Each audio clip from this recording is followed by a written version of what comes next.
5月的金融数据出炉那一刻，中国经济病危通知书已经摆上了桌子。6月12日，中国人民银行发布了最新的社融数据。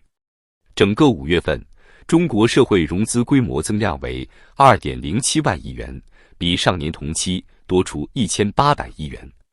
5月末，广义货币 M2 余额为 304.2 万亿元，同比增长 7.0%。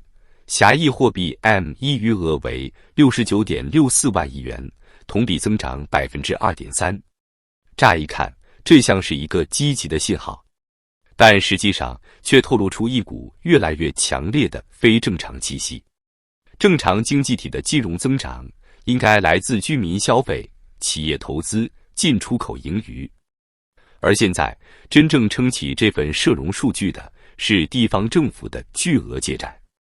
数据显示，5月新增政府债券净融资高达 1.16 万亿元，几乎占据了整个社融新增额的一半。对比之下，新增人民币贷款只有区6149亿元，同比下降 24%， 企业债融资更是净减少650亿元，委托贷款、信托贷款继续萎缩。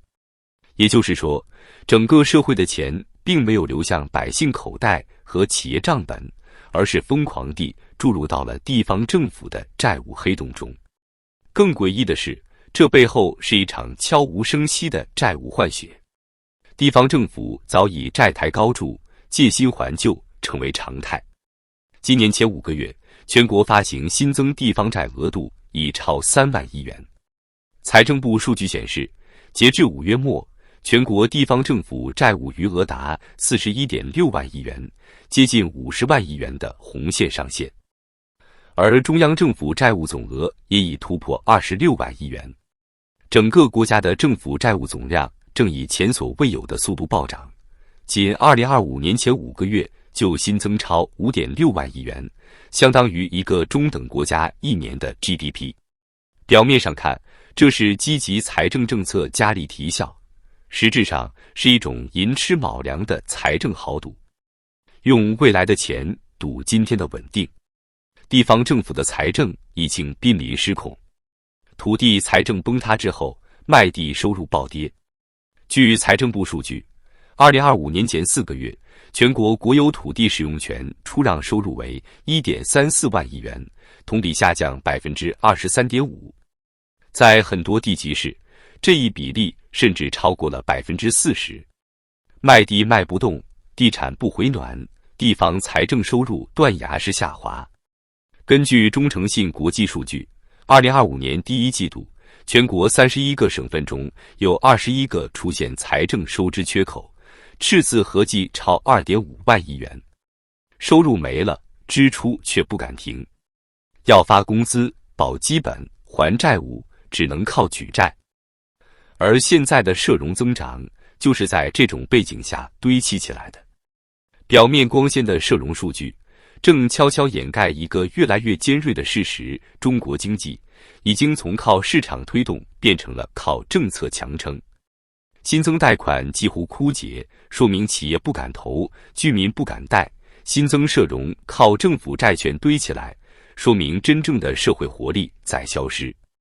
整个金融系统像是一个被强行灌水的空壳，看起来还在运转，其实早已失速。再不根本性转向，就不是滞涨，而是空转。更令人警惕的是， M1 与 M2 的剪刀差正在急剧扩大。5月份 M1 同比仅增长 2.3%， 而 M2 增长 7%。这意味着什么？意味着活钱越来越少，死钱越来越多。M1 代表流通中的货币，比如企业用于投资和支付的资金。M2 则包括储蓄、定期存款等。M1 疲软，说明企业和个人不愿意支出，不敢扩张。大家把钱藏起来，躺平，不消费，不投资。这不是经济向好，而是冰封。这种僵局背后，其实是整个社会信心系统的崩塌。不是没钱，是不敢用钱。2025年前5个月，全国住户中长期贷款，主要是房贷，同比下降 18%，住户短期贷款主要是消费贷下降12%，新增居民贷款总额不到1万亿元，而同期居民存款却大幅上升，显示出明显的防御性储蓄倾向。大家不是没需求，而是不敢动。这种恐惧感比缺钱更致命。更让人担忧的是，央行正在动用非常规工具来维持表面繁荣。6月6日，央行开展了1万亿元的买断式逆回购操作。这是什么？简单理解，就是央行直接买断金融资产，向市场投放长期流动性。这不是常规货币政策，而是危机时刻才会使用的手段。就在几个月前，央行才首次启用这一工具，现在已经成为常规操作，说明什么？说明流动性紧张已经逼近红线，政策工具接近耗尽。但再多的货币投放，也救不了一个没有信心的市场。企业不扩产，居民不消费，银行不敢贷，房地产不动，外贸不振，靠政府独角戏撑起的金融泡沫终究会破。政府债券再多，能救活的是财政系统，不是普通百姓的生活。看似社融暴涨，本质上是政府自己借钱给自己，自己印钱买自己的债，社会经济主体的融资需求却在衰竭。新增人民币贷款只有区6200亿元，同比下降24%，创下近10年来最惨纪录之一。而这其中的贷款大部分还不是用于实体经济，而是用于借新还旧、企业维稳，甚至房企自救。真正投向民营企业、创新项目、百姓消费的资金凤毛麟角。M2 和 M1 之间的剪刀差，一个是 7.9%， 一个是 2.3%。钱确实印了，但没有流通起来。M1 代表活钱，即用于消费、投资的部分。M2 则是死钱，是储蓄和存款。现在 M1 增速明显偏低，说明企业没意愿扩大投资，百姓没胆量扩大消费，整个社会的资金流动已经陷入冻结状态。央行也开始慌张，连续开展大额逆回购。6月16日将开展4000亿元买断式逆回购操作，目的是释放短期流动性，避免流动性危机。再多的钱也拯救不了信心的溃败。中国的社融结构曾以居民消费和企业投资为主体，而如今社融的主力已经彻底变成了政府债务和央行操作，民间经济已经躺平，只剩政府在自赚。人民银行数据显示，截至5月末，住户存款虽然全年累计增加了 8.3 万亿元，但5月份单月却环比下降，住户存款占比从一季度末的 71%下降到了5月的 56%。居民贷款继续负增长，其中短期贷款、信用卡、消费贷减少2624亿元，说明百姓根本不敢借钱消费。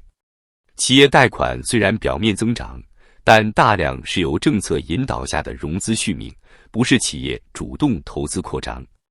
这意味着中国人不但不再敢借钱，连存钱的意愿也开始动摇。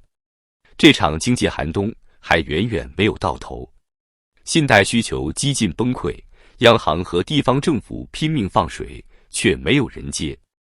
就像医生拼命给病人输血，但病人伤口太大，血液根本留不住。央行意识到了这一点，6月6日推出了1万亿元的买断式逆回购，期限91天，堪称史无前例。这一工具去年10月才首次引入，如今已成旧时利器。央行几乎用尽了工具箱，但中国的问题不是没有钱，而是没有信心。一个没有信心的市场，就算把钱送上门，也不会接。这一切源于制度性的信任崩塌。从房地产暴雷到平台经济整顿，从地方债务爆表到金融系统裁员潮，再到大量数据消失不公布，如 GDP 拆项、青年失业率、财政支出分项，层层失信，让普通百姓产生了深刻的不安。还能买得起房吗？还能找到工作吗？能守住手里的钱吗？国家是否已经无力？这不是一个数据的问题，而是一个情绪的问题。情绪一旦崩塌，经济就不回来。更宏观的2个指标也在恶化，出口下滑，订单流失。今年以来，中国出口持续低迷，前4个月出口总额同比仅增长 2.5%， 而同期越南增长 15.3%， 印度增长 9.4%。大量订单正在向海外转移，中国制造正逐步失去世界工厂的地位。中美脱钩加剧，欧洲市场萎缩，中国外贸顺差对经济的支撑力正迅速减弱。房地产也处于死而不僵的状态，房地产融资继续低迷，土地出让金收入暴跌。财政部数据显示，2025年前4个月，全国土地出让收入同比下滑 23.5%， 地方政府的最大财源正在枯竭。房地产销售面积同比下降超过 21%， 房价整体下行。恒大、融创、碧桂园、万科接连暴雷，百姓不敢买，银行不敢贷，企业不敢盖，楼市彻底躺平。所有这些问题交织在一起，构成了一个极度危险的信号。中国经济正逐渐失去内循环加外循环的2大引擎，进入了一个靠债务、印钞和政策维稳硬撑的时代。真正的隐患还在于未来。当社融越来越依赖政府债券，当央行拼命放水却激不起一丝波澜，当民众和企业同时失去信心，这意味着中国的经济系统正悄然滑向一场系统性信任危机。在经济学中，金融市场最关键的东西不是钱，而是信。信是一个国家经济的最底层资产，一旦失去，再多的数据、政策、手段也无法重建。一个国家不是被敌人打败的，而是被自己内部的恐惧与失望拖垮的。今天看到的社融数据，也许不是转机，而是最后的挣扎。不是没有救，而是没人相信它会被救了。